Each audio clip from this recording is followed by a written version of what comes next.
एकनाथ शिंदे यांच्याबरोबर जे 13 खासदार आले आहेत त्यांना शिंदे यांनी योग्य संरक्षण दिले पाहिजे. आमच्याबरोबर दगाफटका व्हायला नको.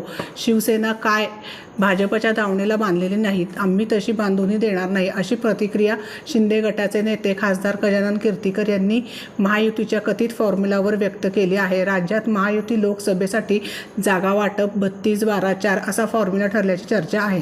भाजपला 32, शिंदे गटाला 12 आणि अजित पवार गटाला 4 जागा दिल्या जाणार आहेत. हा कथित फॉर्म्युला सध्या सोशल मीडियावरून व्हायरल होत आहे. यावर कीर्तीकर यांची संतप्त प्रतिक्रिया दिली आहे. खासदार गजानन कीर्तीकर म्हणाले, भाजपची जागा द्यायला आम्ही आणि त्या घ्यायला अशी काही आमची अवस्था नाही. भाजपने 12 जागा दिल्या म्हणजे उपकार केले का? आम्ही आमच्या जागेवर ठाम आहोत. खासदार गजानन कीर्तीकर म्हणाले की जो फॉर्म्युला आहे त्या आधारे काहीच नाही, त्यामुळे 12 जागांबाबत प्रस्ताव आम्हाला अजिबात मान्य नाही.